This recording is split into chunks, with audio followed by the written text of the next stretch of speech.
Welcome back to the Law&Crime Trial Network. I'm Stacey Delikat. We've been watching the testimony of Detective Timothy Upchurch. He's the lead detective in this Marine murder case we have been following. Now, to bring you up to speed, if you're just joining us, there are two defendants here, Quincinio Canada and Dewan Malazam, both men charged with shooting and murdering a Marine. That Marine, Jonathan Price, a 26-year-old, was out celebrating his wife Megan's birthday. They were leaving a bar when prosecutors alleged the two defendants approached them, tried to steal Megan Price's purse. When a scuffle ensued, they then fired at Jonathan Price. He was struck in the back but ended up dying of his injuries. His wife Megan was injured but did survive. I'm joined in studio by Andrew Maloney. He's a former federal prosecutor with the Southern District of New York. Andrew, thanks for being with us.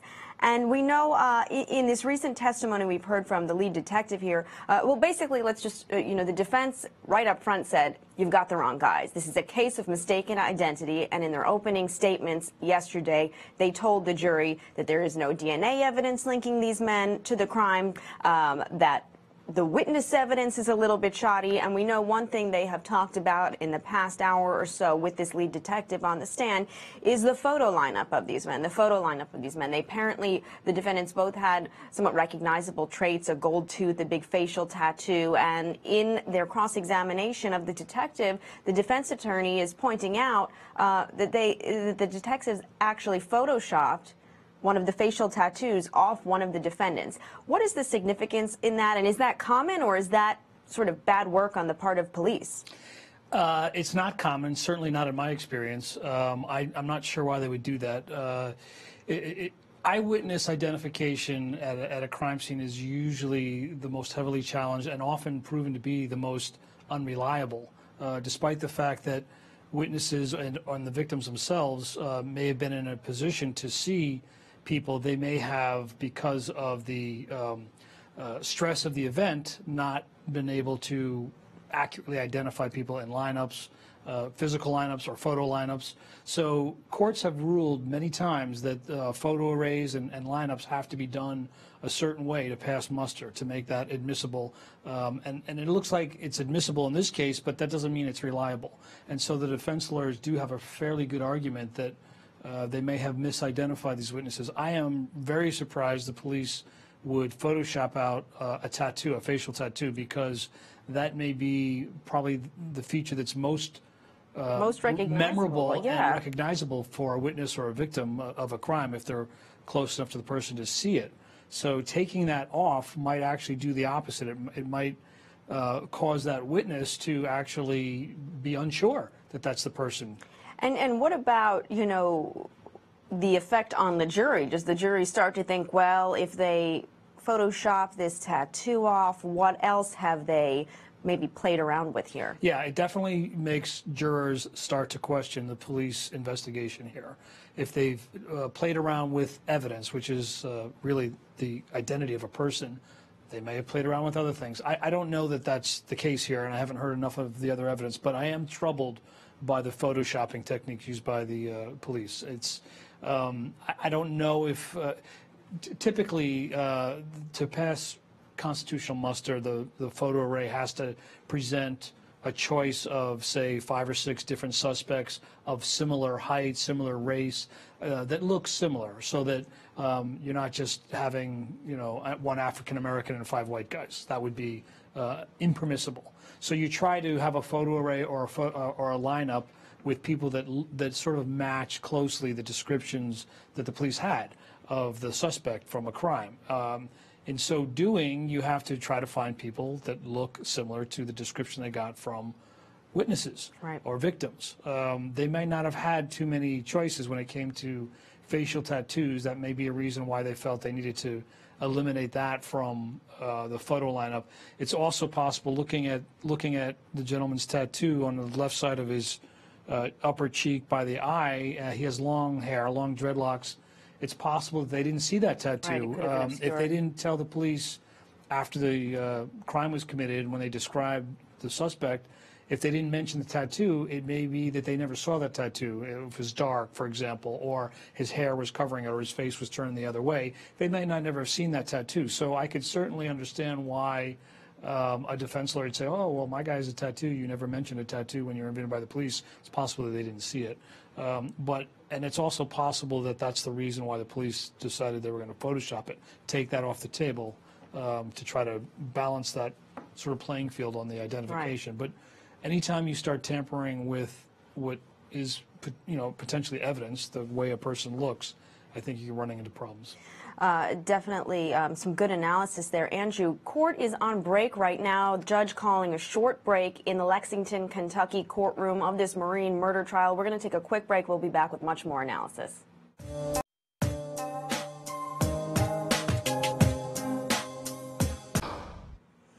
Welcome back. Well, I want to talk a little bit about that last crime story that you just heard out of Texas. I'm joined by Andrew Maloney, a former federal prosecutor here in the Southern District of New York. Andrew, we were just talking about this Texas case.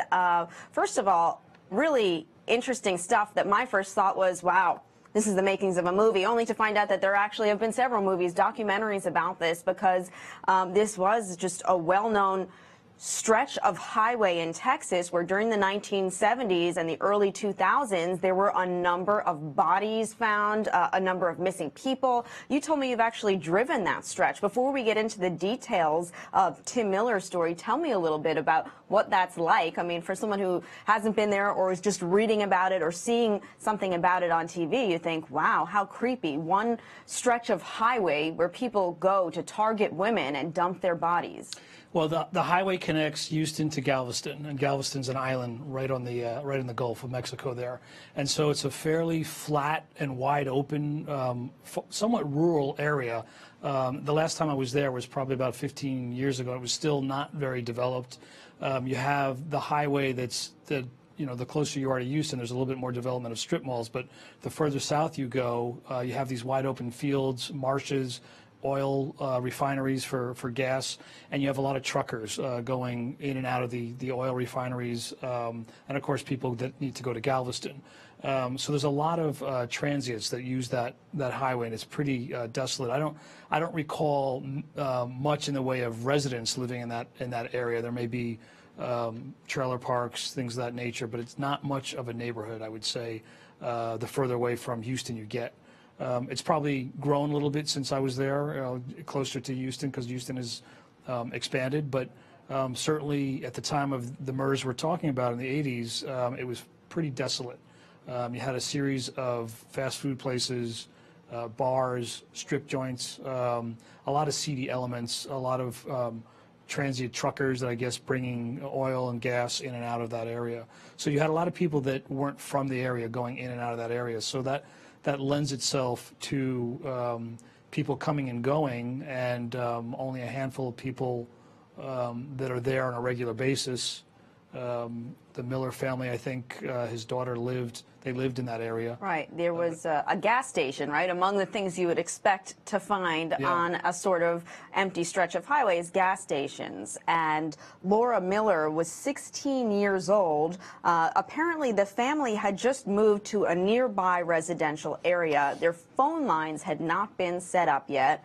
And Laura went to a gas station, this was in 1984, to make a phone call, never to be seen again. The family alleges that she was abducted and murdered. And in the wake of all of this, Tim Miller, I mean, you can imagine the angst a parent feels to not have any answers, becomes a bit of a detective himself. I imagine he was frustrated because police officials originally treated this, according to him, as a runaway or suicide.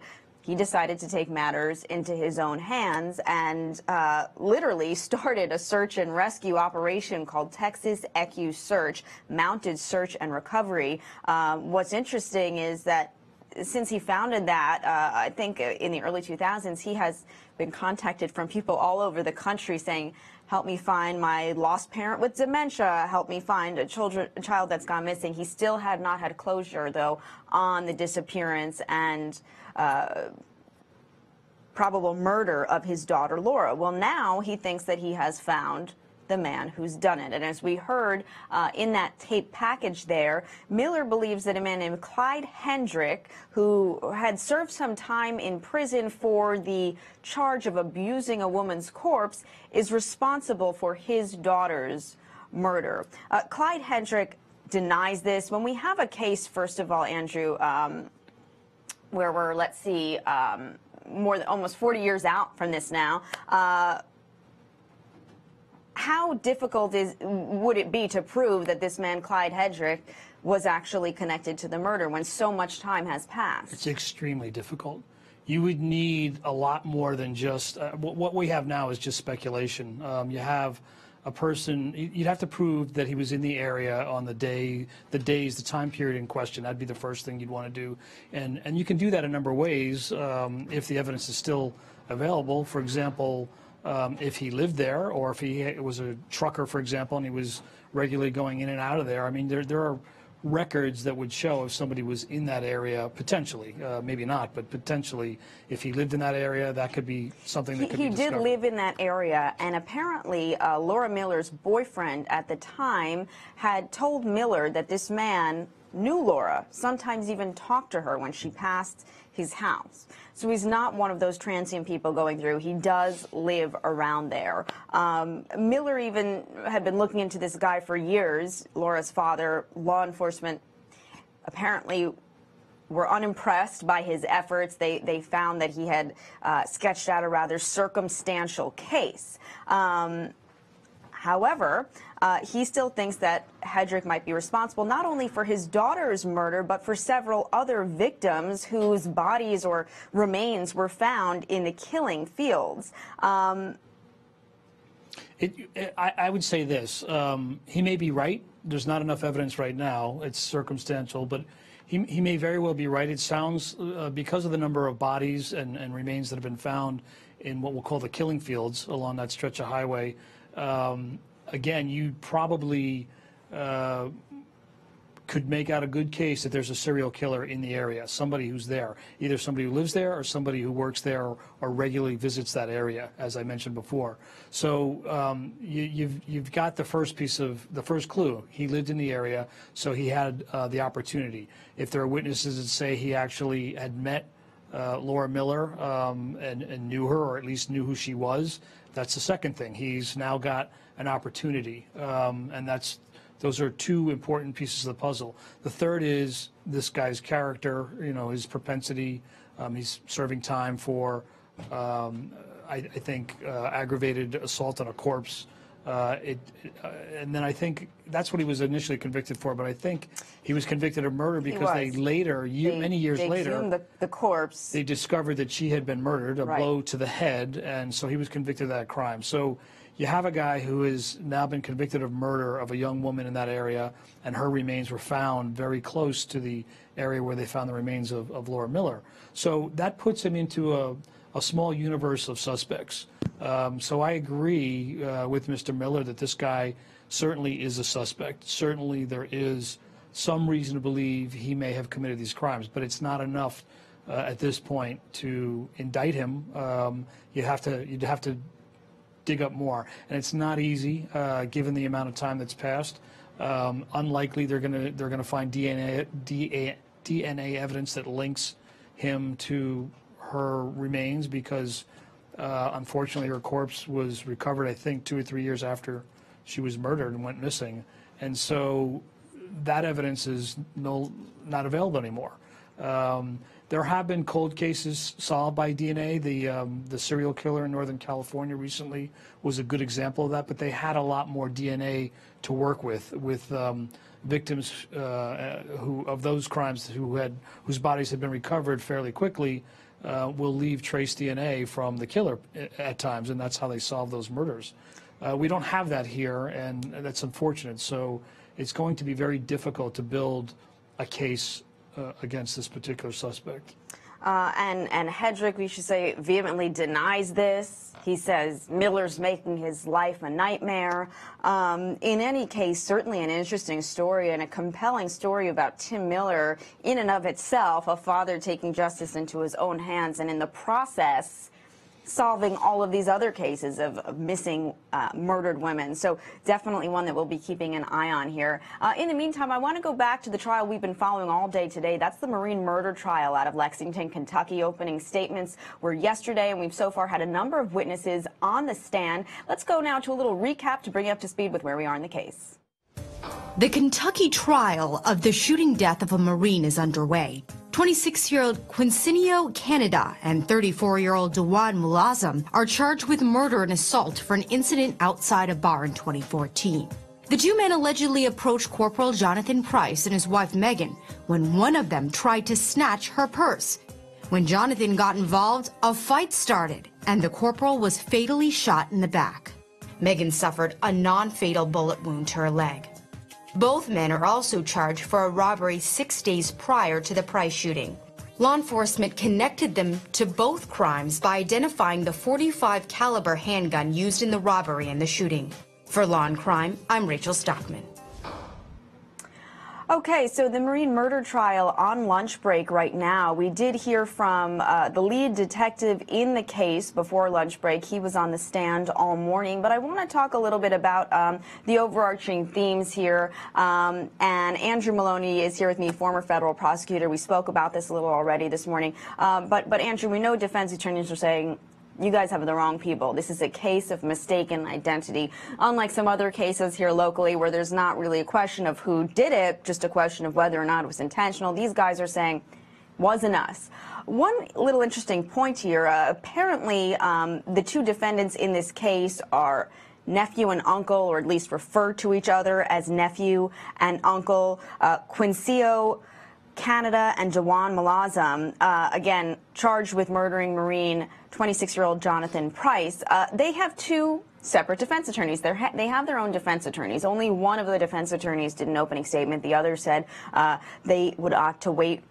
It's an interesting dynamic when you have two different defense teams in a courtroom, right? Because I've been in some cases, been in some trials here in New York City where you've got three different guys on trial for murder. They're all in the same courtroom, and the attorneys sometimes take slightly different approaches. How does that play out, do you think, when there are two different defense teams in one courtroom? Well, it's an advantage for the defendants because they can put forth two different strategies as long as they're consistent. The disadvantage is if their defense becomes inconsistent. Once that happens, then jurors start to smell a rat, so to speak. It makes the prosecutor's work more challenging because he or she has to rebut arguments made by not just one defense lawyer, but two or three or four, depending on how many defendants are there. I've had that situation in cases I've tried where I had as many as 5 defense lawyers against me by myself, and it's not easy because you're constantly having to, as the prosecutor, want to have a consistent theme, and you can easily be distracted by multiple different variants of a defense. But the defendants have to be careful because if they put forth defenses that are inconsistent with each other, they could run into a problem as well. One thing I should mention about this case, while the men are on trial for murder, prosecutors and police allege that just 6 days before this murder, they had held up another couple at gunpoint at a hotel, stolen the firearm that was used in this shooting, in this murder. One of the victims in that case, Shane Hansworth, was one of the first witnesses to be on the stand yesterday, and I want to go now and play some of his testimony, and then we'll come back and discuss.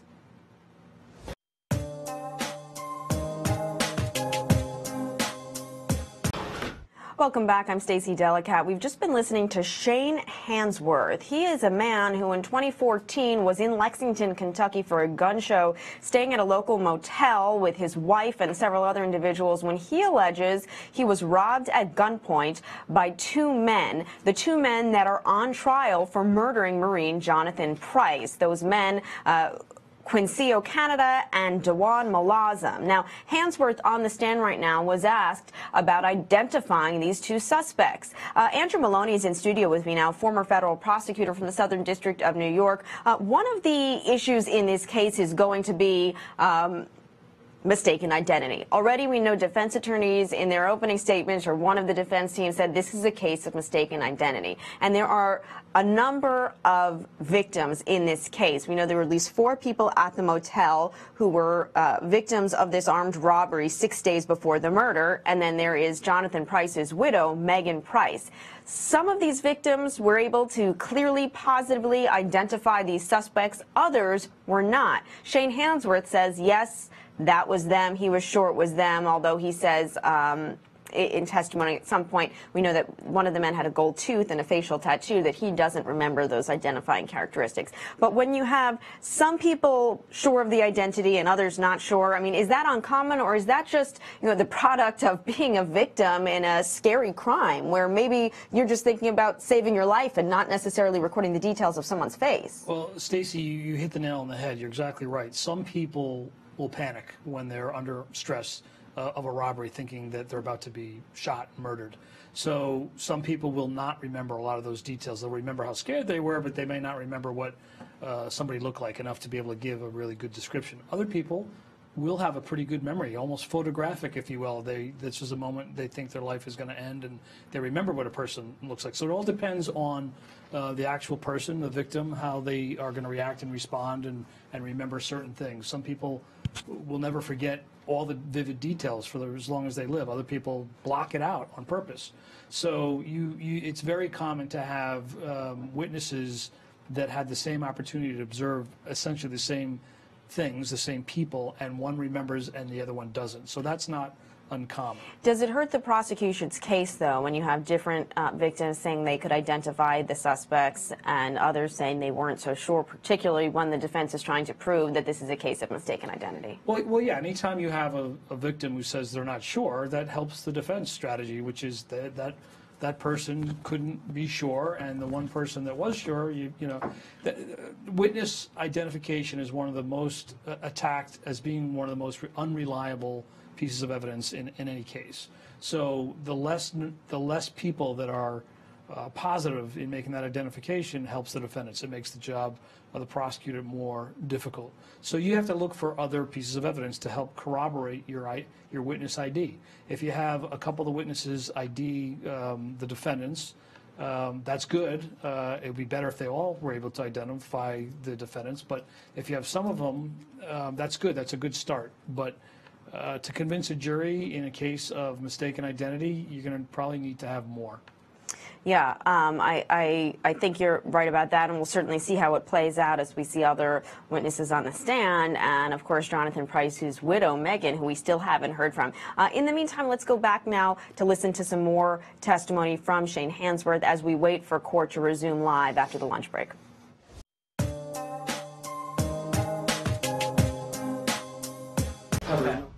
Welcome back. So there you saw Shane Hansworth say he is 100% sure that the 2 defendants on trial whose photos he saw in a lineup were the ones who robbed him. Again, prosecutors and detectives allege the gun that was stolen from him was the same gun used to murder Jonathan Price in 2014, a Marine who was out celebrating his wife's birthday. Andrew Maloney in studio with me. We were just talking about questions about identity, mistaken identity, and correct identity. In this case, another question I have is, so it's rare to have a murder case when you have victims allegedly of the same defendants of a separate crime that happened previously. Normally with a murder case, we would have people who were present during that murder. Does it help that there are more people who can attest to the fact that these defendants were involved in another crime? Obviously, Shane Hansworth, his wife, and the other people who were in the motel room when they were robbed were not present for the murder, but they were present for another violent crime they allege was committed by these men. Yeah, it definitely helps here. The more people that can identify these 2 defendants as robbery suspects, we have 2 robberies showing a pattern. They're committed within 6 days of each other in the same vicinity. So that's consistent with the modus operandi of people on a crime spree and robbing people. So that's a helpful piece of evidence. The fact that there are 2 robberies in the same area within roughly the same week, and you have some additional robbery victims able to identify some of them at least, identify these two defendants. The common thread, there's two common threads here. One is the gun, and I want to come back to that in a second. The other is, I think the hotel robbery victims overheard the uncle refer to his nephew by nephew. Right. And it turns out, in this case, these two defendants are uncle and nephew. Right. That was another thing I wanted to ask you about. He claims that he heard the word nephew. Is that key to proving that these were the men involved, just because they do, whether they are uncle and nephew or just refer to each other that way? Is this a firm enough piece of evidence that these were the same two men? It's very helpful. It certainly tilts the balance in favor of the prosecutors. Is it enough to say that they're guilty beyond a reasonable doubt? That's a closer question. I mean, there may not be the only two people out there that refer to each other by some familiar, whether it's a nickname or whether it's an actual family, nephew, uncle thing. But it's definitely unique. It's definitely an important piece of evidence.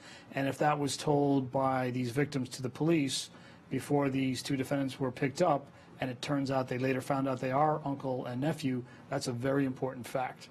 I'd like to know more about the gun, because the gun is the other common thread between the two robberies. We know that the gun was used. The forensics determined that that gun that was later recovered was used in the murder of the Marine Corps corporal. And it was also the same gun that was taken from one of the victims at the hotel robbery. So that gun is the common thread. So it's my understanding the gun was recovered from Antonio Fry when he tried to illegally sell it to an undercover federal agent. Right. I'd like to know more about where he got that gun. That's a figure in this case that we both have a lot of questions about. How did Anthony Fry get that gun, and has he cooperated with prosecutors in this case? That is something we expect to hear more of as this trial continues, but something which hasn't really been mentioned thus far. All we know from opening arguments is that that's how they ended up finding the murder weapon. And Antonio Fry tried to sell the gun to a federal law enforcement officer. They did some testing and realized this was the gun used to shoot Jonathan Price. This was the gun stolen from Shane Hansworth and the other group of people at the motel. Definitely a lot of interesting details here, a lot to keep track of. We're going to take a quick break. When we come back, we're going to talk some more about the defense's case, the defense's opening arguments, in which the defense attorneys for one of the defendants says, you have the wrong person. This is a case of mistaken identity. We're going to have much more on that. Stay with us. Welcome back to the Law and Crime Trial Network. I'm Stacey Delikat. All morning long, we have been following the Marine murder trial out of Lexington, Kentucky. That is where two defendants are on trial for murdering 26-year-old Jonathan Price, a Marine, while he was out with his wife celebrating her birthday back in 2014. Right now, trial is on a lunch break. We do expect court to resume soon, and as soon as we have that live feed, we will bring it to you. I also want to mention we are on verdict watch in the case against Wallace Bradshaw. He's the former district attorney out of North Carolina, who is on trial for corruption in this bizarre wife hiring case. Remember, Wallace Bradshaw and another district attorney from a neighboring county, Craig Blitzer, allegedly conspired to hire each other's wives. But then at least one of those wives, we believe, the wife of Craig Blitzer, who was working for Wallace Bradshaw, didn't actually work, but she did collect $48,000 of pay from the county. Prosecutors allege that Bradshaw basically concocted this whole scheme to help this other district attorney's wife make money for work she did not do. The jury has been in deliberation since about 9:30 this morning, so as soon as we have a verdict in that, we will bring it to you live. In the meantime, I am in the studio with Andrew Maloney. He's been with us for the past hour or so as we talk about this Marine murder trial, talk about the prosecutor's strategy as well as the defense's strategy. And right now, Andrew, we're going to watch some of the defense's opening arguments. As we've been talking about, defense attorneys trying to prove that this is a case of mistaken identity, that police have the wrong guy. Let's listen to it, and then we'll come back with some analysis.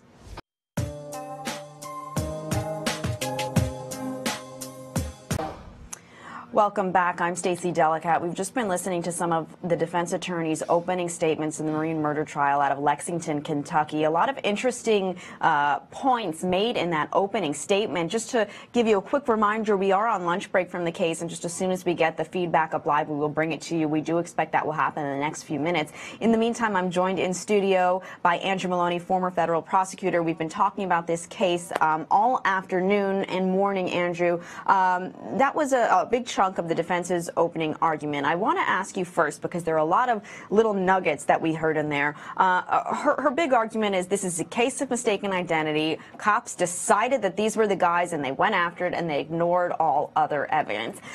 It seems like in this day and age, this is sort of a narrative we see a lot. There are Netflix documentaries, remember Making of a Murder. There are a lot of cases, wrongful conviction cases, where those exonerated ultimately say, they decided it was me and they ignored all other evidence. Does that argument resonate with jurors, do you think? Yeah, I think it does. I think there's been a lot of studies, and I think the general public is aware that witness identification is often not the most reliable piece of evidence.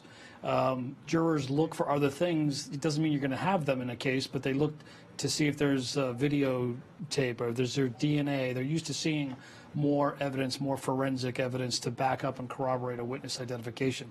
And when you don't have that, I think jurors tend to be a little bit more circumspect, and maybe more skeptical about the reliability of the witnesses' identifications. You asked me earlier today about does it matter if you have multiple witnesses that ID the defendants, and I think it does. So the more additional people you have saying the same thing, that it's these two guys, the more it helps convince a jury that, okay, it's not just one witness that said it, it's two, it's three, or more. But even that might still not be enough to get over the high hurdle the prosecutors have. They have the burden to prove the case beyond a reasonable doubt. That alone, that witness unreliability, might be enough to create doubt, and that's exactly where the defense has opened and where they're going to close on this case. We heard her talk about the gold tooth, the facial tattoo. She talks about some surveillance video of the two defendants that was picked up before the robbery and murder. She says nowhere in that video, are these distinguishing characteristics. That's something else we've been hearing about. Were these the right people? Were they not? If the people you saw didn't have a gold tooth and a facial tattoo, and these defendants do, right? Yeah, if I were her, if I was the defense, I would make that argument. But I would rebut that as a prosecutor in saying it's not like they sat down and spent a half an hour and having a cup of coffee together, where you might start to see some of those physical features. You're talking about crime victims that are taken off guard under a stressful situation. They may be told to look at the ground. It may be dark. They don't get a good view of all the characteristics of the person. So it's easy to not notice if the person had a gold tooth or even a facial tattoo, depending on where it is. We've also already discussed the fact that in the case of one of the gentlemen with the dreadlocks, it partially obscures his face. To your point, Megan Price, the Marine's widow, was shot herself, frantically calling 911. And the victims of the robbery 6 days earlier, apparently many of them were held down on a bed, presumably face down, so couldn't really get a good look. The other name that came out that obviously jumped out to both of us, Antonio Fry in all of this, right? Defense attorney Kim Green, she says, by the way, she's the public defender for Dewan Malazim. As we've talked about, they have separate defense teams. She says, look, cops didn't even find the gun on my guys. They found it on this guy, Antonio Fry, who was trying to sell it to federal officers. If that's raising this many questions in our minds, you got to think jurors are wondering, yeah, what about that guy? She's saying, why didn't police ever look at him? Maybe it was him. Well, it's definitely a helpful fact for the defendants to have that gun found with somebody else who tried to illegally sell it. But again, it's not dispositive, because I think almost everybody knows, including I think the jurors in this case, that once you have murdered somebody, that gun becomes extremely hot. People see this in any crime show on television. What's the first thing you're going to do with that incriminating piece of evidence? You're going to want to get rid of it. They may have thrown it away. They may have given it to Antonio Fry or an intermediary, or they might have tried to sell it. But it would not be unusual. In fact, it would be fairly common for a robber who's just committed murder with a gun to get rid of that gun as soon as possible. So that fact alone can cut more than one way, but certainly it's more helpful to the defendants than it is the prosecutors. And yes, I would want to know where Antonio Fry claims to have received or found that gun.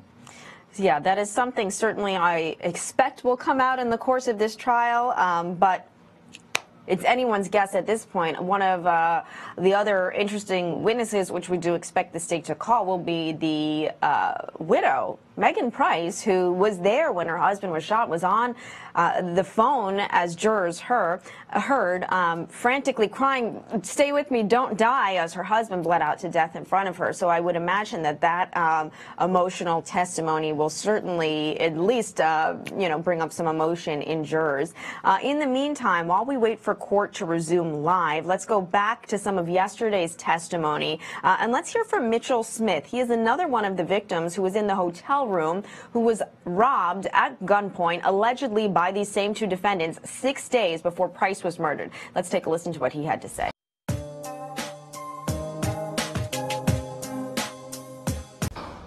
Welcome back to Law and Crime Trial Network. We have just been listening to testimony from Mitchell Smith. He is one of the victims of a robbery, claims he was held at gunpoint by these two men who were on trial for murdering a Marine just 6 days after that armed robbery. Mitchell Smith says he is certain that one of those defendants, Mr. Canada, was involved with the robbery. He says he recognizes him and points him out in the courtroom. So what we've been talking about really all afternoon, Andrew, is, how does this build on the case? Every time we have another victim who says, yes, that was him, at least that was one of them, that this gives a little bit more weight to the prosecution's case, right? Absolutely. The more people that say it's these guys, I remember what they look like, the stronger the prosecutor's case gets. There have been a lot of studies done on the unreliability of witness identification. Most of those studies deal with one witness trying to identify one or more suspects. But when you have multiple witnesses, the statistical odds shift in favor of the prosecution. I know we're going to talk about this other issue, but I'll wait till we get to it on other studies about the differences among the races in terms of witness identification. Yeah, I mean, that was something that made a little news yesterday, that this witness, basically the day after he was robbed, understandably, he's pissed off, he's maybe a little bit frightened or shook, makes a Facebook post that defense attorneys are really trying to paint as somewhat racist. So let's go ahead and listen to that bit of testimony.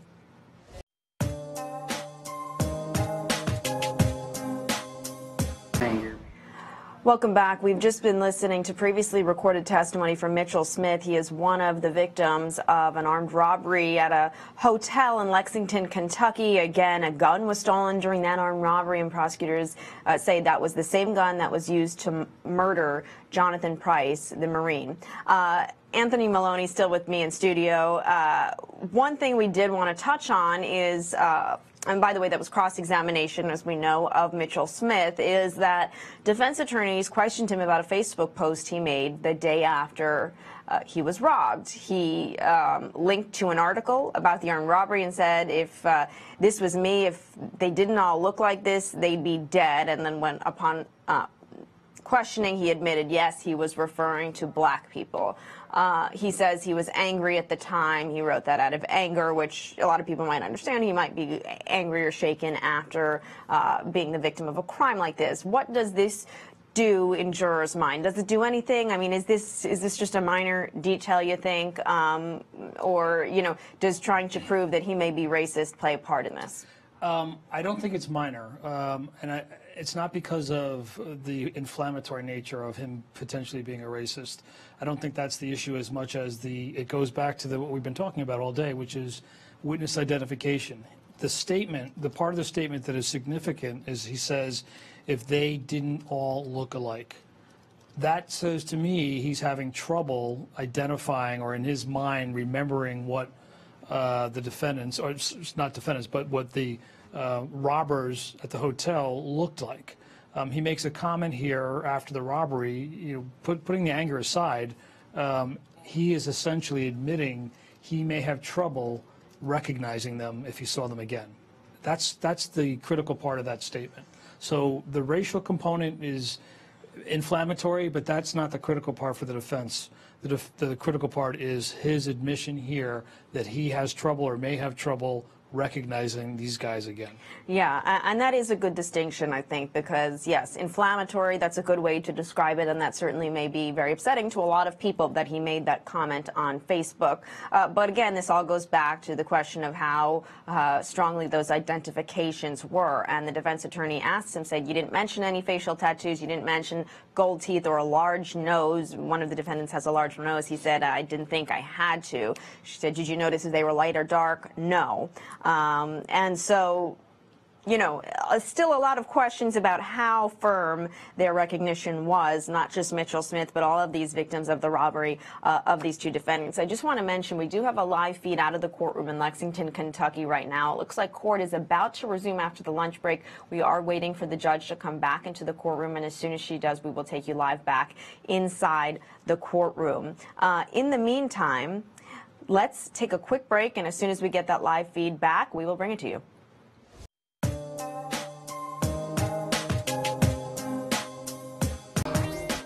Welcome back to Law&Crime Trial Network. I'm Stacey Delikat. We are waiting for trial to resume in Lexington, Kentucky, the Marine murder trial we have been talking about all day. Court about to get back in session after the lunch break, and as soon as that resumes, we will bring it to you. A few other programming notes. We are on verdict watch in the corruption case of a former district attorney from North Carolina, Wallace Bradshaw, and on top of that, at 3 o'clock Eastern remember Bob Ward, a Florida millionaire who was convicted of killing his wife. It was the second time he was convicted in killing his wife. He is set to be sentenced at 3 p.m. Eastern in Florida. He faces anywhere between 13 and 30 years in prison. So again, once that happens, we will bring you into that Florida courtroom. In the meantime, while we wait for this Marine murder trial to get back underway, we are revisiting some of the testimony, some of the first witnesses we heard from yesterday after opening arguments. So let's go right now to one of those clips. Okay, apologies for that. We are working to get that clip up and running. In the meantime, I'm still here with Andrew Maloney. Thanks for spending all this time with us, talking to us about this Marine murder trial. I want to talk for a minute about, we've been talking about the defense's argument here that this is a case of mistaken identity, but really this is a case that I think has captivated a lot of people's attention because this was a former Marine, just 26 years old, out celebrating his wife's birthday when they are the victims of this random crime. You know, in their opening statement, prosecutors say he didn't die on the battlefield. He didn't die of old age. He was shot and killed basically in cold blood. That Megan Price, his widow, made after he was shot. A very emotional, very, as you might imagine, frantic call. She, too, had been shot in the leg. Her husband is bleeding out in front of her. And we expect that we will hear from Megan Price on the stand. I would imagine, but tell me if I'm wrong, Andrew, that this could be really the prosecutor's star witness because of that emotional value. Do you think that her testimony and what she has to say will play a big part in the case? Ultimately, maybe not. It's going to be highly charged. It's going to be very emotional, may bring the courtroom to tears. But the case really isn't about sympathy. Everybody is sympathetic to her and to what happened to her. It was a horrible thing. No matter if they got the right guys or the wrong guys, she went through a horrible event, and everybody's going to feel sorry for her, including the juries, including the lawyers, including the judge. Potentially, if these defendants are not the right guys, maybe even they feel sorry for her. But at the end of the day, I think it's what she says, not how she says it, that is going to matter. So I don't know what details she remembers with respect to the description of the two robbers from that night. That's what's going to count here. That's what the jurors are going to be looking to hear more about from her, and that's what the defense lawyers are going to try to exploit, to show or poke holes in the reliability, not the truthfulness, but the reliability of her perception during the robbery to be able to identify the right people. Yeah, I mean, it is all about the evidence in the end and how much they can present an airtight case with no holes in it, with no reasonable doubt, right? We are watching the feed. The judge is back on the bench, and the defendants are being led into the courtroom right now as testimony begins after this lunch break. Prosecutors continuing their case all morning. We heard from the lead detective in this case. I believe his testimony did wrap up before we went to the lunch break. Not sure who prosecutors will be calling next. I imagine we're going to hear a lot more about the details in collecting evidence about this case. Again, Andrew, you know, one thing the defense wants to show, in addition to mistaken identity, correct identity, is that police did a sloppy job. They say they didn't do everything they should have done. They didn't look into other leads. They picked their men and they went with that. I expect we're going to hear a lot of picking apart of law enforcement's testimony as this continues. Well, that's 101, playbook 101 for any defense of anybody in any crime, is to attack the police in terms of what they didn't do. And even if they did all the things in this case that the defense is alleging, they'd find something else that they didn't do. So there's an endless and unlimited amount of things they could have done. Question is, should they have done it? Was there a reason to do it? Was there enough suspicion of somebody else or enough evidence that might have led them to somewhere else? A defense lawyer is always going to argue that the answer is yes, and they didn't pursue it. In every case that I've ever seen, participated, or heard about, that is, particularly on a mistaken identity, that is exactly what the defense team will always say. Police could have done more, should have done more, it was somebody else. So I'm not sure how much that's going to resonate with the jury unless they can specifically point to something that the police ignored or didn't do or were sloppy on. The fact that the gun was found with Antonio Fry is something pretty specific, is something pretty important. Defense has already mentioned it in the opening statements of the case. It's something that I've asked. Right, something that I've asked as well. Who is this Antonio Fry? Where did he get the gun? And why might defense even suggest that he might have committed this murder even though we know he had the gun? Is that enough? You know, we know guns switch hands. As you said, someone could commit a murder, want to get rid of that weapon right away. It looks like the next witness is being sworn in, so let's go live right now into that Lexington, Kentucky courtroom.